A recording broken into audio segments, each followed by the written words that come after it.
I have been called many things over the years: overachiever, teacher's pet, keener, and today I'm going to prove every single one of them right. Hello my friends, my name is AJ and welcome back to my book nook. Today we're doing something a little bit different. So I have been seeing a lot of videos on YouTube of read-a-thons where they try to read a bunch of books in a single day or so many hours, and I thought, let's give it a try. A lot of the ones that I've seen have been reading for 12 hours straight and just seeing how many books they can get done.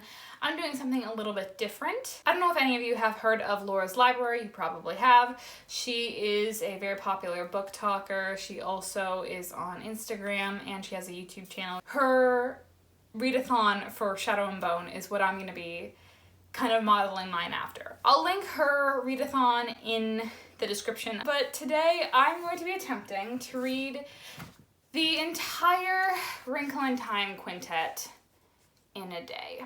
Well, I say today, I mean tomorrow. I'm doing it tomorrow, but the video that you're watching is today. Basically, the Wrinkle in Time, or just the Time Quintet, is a set of 5 books by Madeleine L'Engle, which is following this family called the Murray family, and it focuses on the different kids in the family traveling through space and time in very sci-fi fantasy mix genre. It's very, very unique. It's very cool, and I thought that it would be a good set of books to try reading in a day. I thought that this would be a fun thing to do just because I've never read more than 2 books in a day. I'm someone who, when I finish a book, I like to wait until the next day to start reading a new one. I think it's because I spend so much time with these characters that leaving them feels like you have to give yourself time to mourn. The only time I've read more than 1 book in a day, I read the last 2 books in the Shadow and Bone trilogy in one day, and that was to prepare for a video that I was making and the show that was coming out. As I am someone who likes to plan though, I knew that I needed to kind of plan out how this was gonna work, how much time I would need, when I should start them, how I should spend my time and breaks in between. So I did a few calculations for that. So the first book, A Wrinkle in Time, is 232 pages long. The second book, A Wind in the Door, is 240 pages long. The third book, A Swiftly Tilting Planet, is 304 pages long. The fourth book, Many Waters, is 352 pages long. And the final book in the quintet, An Acceptable Time, is 367 pages long. That is a total of 1,495 pages that I'm gonna have to read in a day. I have timed myself, not officially, but I kind of kept track of how long I've been reading for, and I have come to the conclusion that I can read approximately 150 pages per hour. So if we take the 1,495 pages of the entire series and then divide them by my 150 pages an hour, we get approximately 9.96 hours, so we'll just round it up to 10 hours. So it should take me about 10 hours to read all these books. I'm planning on starting in the morning, hopefully at 8:30. We'll see how that goes. And I know that some people in read-a-thons will read while they eat. I don't really want to do that, so I'll probably take a break for lunch, I'll probably take a break for dinner, and maybe a snack break. I suppose that's everything you need to hear from me today, but I will see you tomorrow when I get started. Good morning. It is about 8:15 right now. I'm planning on starting my reading about 8:30, probably earlier. It's not that set in stone. But I'm gonna go downstairs, make myself a cup of tea, and get started on the reading. I'm excited. I'm assuming that you all watched the intro, so you know all the calculations of how long it's gonna take. But my goal is to try and get 2 books done this morning, maybe 2 this afternoon, and then 1 after dinner. I'm excited. Let's go.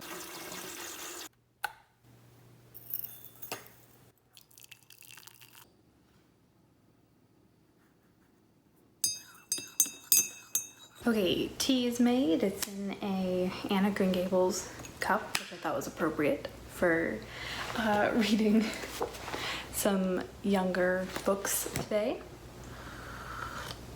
Okay, let's dive right in with A Wrinkle in Time.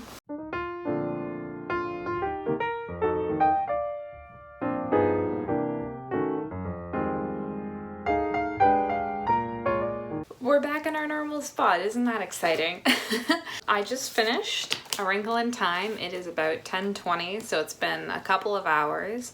So I'm on track to get through all 5 books today, which I'm very excited about. Just a little general review of it. I really, really like it. It's definitely very surreal. I know that it's aimed for like a younger audience, but at the same time it's very intelligent. The descriptions of what the characters do is very strange, and the way things look, and a lot of things are described as unable to describe in human understanding. So it's definitely really surreal. It's really, really cool. I am planning on watching the movie and doing a bit of a pages to stages review of it to see how accurate it is to the book. And honestly, I don't know how they could be accurate to it because it's quite weird. But I really, really liked it. I'm a really big fan of it. I'm going to take a bit of a break, but then I'm going to dive right into the second book, which is A Wind in the Door.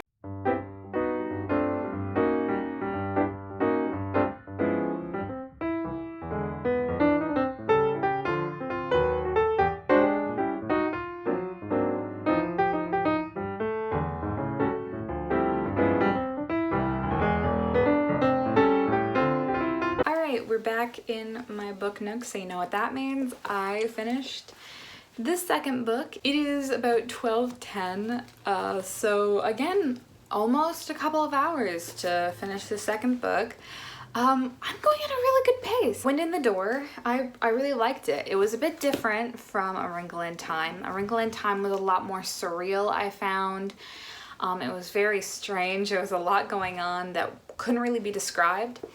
In the same sense, a lot of The Wind in the Door takes place in locations where you can't actually see anything. There's a lot of communication through their thoughts and being aware of each other through their minds. This was a very good book. It deals a lot with love and the different kinds of love, and, you know, having to show love to people who might not be the easiest to get along with. But yeah, that is it for A Wind in the Door. And the next book I'll be taking a look at today. I'm gonna break for lunch first, but then I am gonna jump on in with the third book, which is A Swiftly Tilting Planet. I'm trying to figure out how I feel about this angle, because on the one hand, it's not bad, but on the other, it's not great. It's almost 1 o'clock. I'm about to start reading A Swiftly Tilting Planet, and I have a handful of marshmallows. This isn't my lunch. I just had my lunch. Now I'm having a handful of marshmallows. Just because I felt like it, really.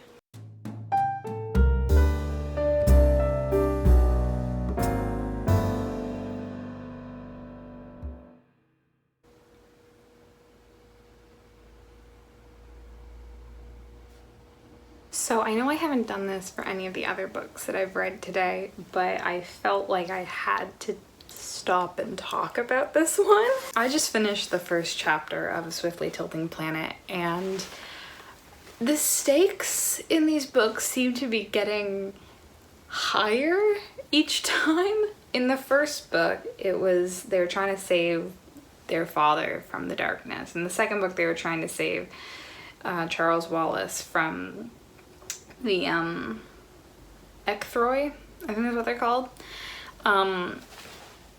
You know what the conflict is in this book? The threat of nuclear missiles. This is not what I was expecting, I'll be honest with you.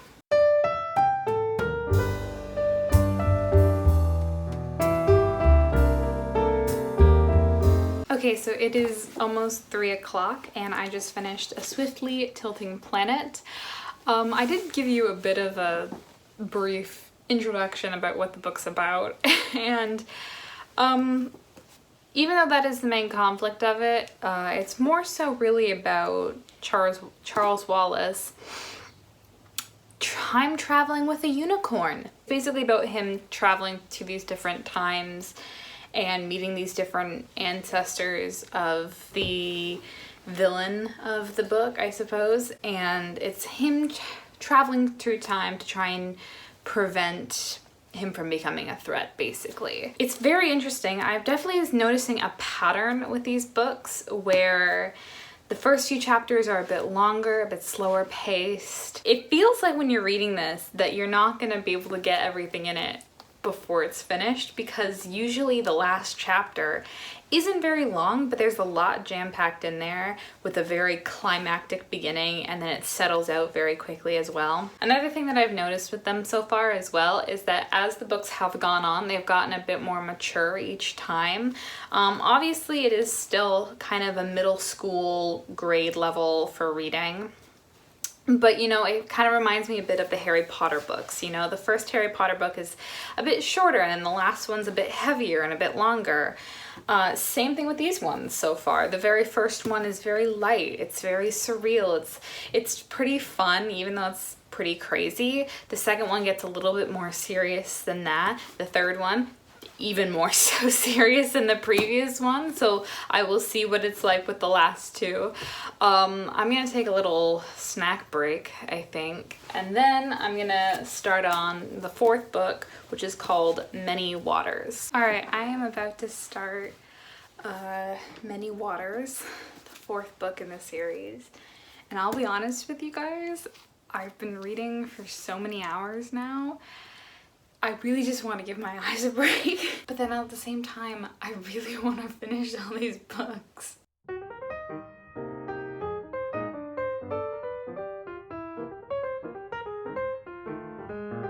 Okay, I just finished the fourth book, Many Waters.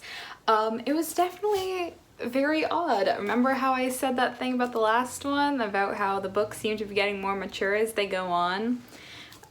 Yeah, this one actually takes place before the third book. It follows the twins, and they get transported back in time to the story of Noah building the ark. It focuses a lot on some of the other characters rather than just the two main twins. I'm gonna be taking a bit of a dinner break now. I'm gonna go grab some supper. But then once I come back from that, I'm going to be starting the final book, An Acceptable Time. Hi, so it's 8 o'clock. I fully intended on coming right back after having dinner, but what ended up happening is that after dinner we ended up going shopping, and you know, one thing led to another.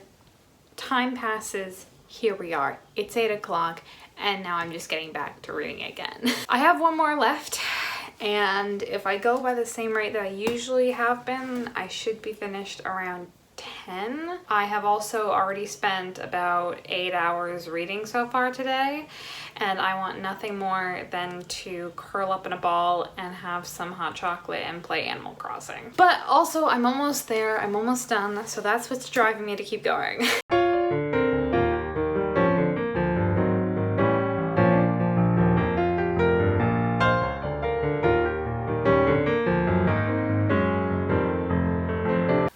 So it is about 9:50 and I just finished the last book in the Wrinkle in Time series, An Acceptable Time. Man, this was a long day. The series is really weird as a whole because it doesn't really seem like it fits. The first two books in this series, A Wrinkle in Time and A Wind in the Door, those two books do kind of seem to be connected. They both follow Meg and Calvin, and a little bit with Charles Wallace, but mainly with Meg and Calvin. And they do have a very similar style of being very whimsical, very surreal, and also having a lot of wordplay, and just being very strange in the sense that a lot of things are described as unexplainable and incomprehensible by human explanation and understanding. And then we move into the last three books and it completely shifts tones. The third book follows Charles Wallace as a teenager. Meg is now an adult, and it follows him going through time with a time-traveling unicorn possessing the bodies of different ancestors of this world leader in a fake South American country who is threatening to start a nuclear apocalypse, basically. The fourth book is completely different and follows Meg and Charles Wallace's twin brothers, Sandy and Dennis, as they are transported back in time to the Noah building the ark story. But then there's manticores and griffins and seraphim and Nephilim there, and it's just very, very weird. The final book in the series, An Acceptable Time, does seem to go a little bit back to the original format a little bit, but not really. It follows Meg and Calvin's daughter as she's staying with her grandparents, and she ends up finding this time gate which is able to transport her to 3,000 years ago in the same place, and she gets stuck in the middle of basically this conflict between these two groups of people who live on either side of the lake. I think it definitely connected more to the first two books, but it also felt very different. I think you can really see an evolution in how intense and mature the books get as you continue reading them, but it doesn't really make sense to me that these books are grouped together. I know that there are some other books that Madeleine L'Engle has written that follow the same family as well that aren't included in this group of books that are considered a series, but I don't really understand the grouping of these ones. Like I said, the first two seem to work really well together, and then the last three don't really seem connected other than the fact that they're with the same characters. I liked it. I think that it's definitely interesting. Definitely not what I expected for a lot of them. As for the read-a-thon, I would say it was a rousing success. I'm very happy with how it went. I am very tired, and I don't know when I will be doing another one of these. I don't know when I will have the time to do another one of these. Hopefully not for a while. Who knows, maybe I'll try doing the Narnia series in the future. But anyways, if you like this video, feel free to give it a thumbs up and maybe stick around, hit that subscribe button if you want to see more stuff like this from me. I also do a lot of book reviews. I will be putting out a review very soon of the entire Wrinkle in Time series, going a little bit more in depth of my opinions of each book individually and the series as a whole, so be sure to stick around if you want to see that. And that's it for me today. I hope you enjoyed, and I will see all of you lovely people in the next video.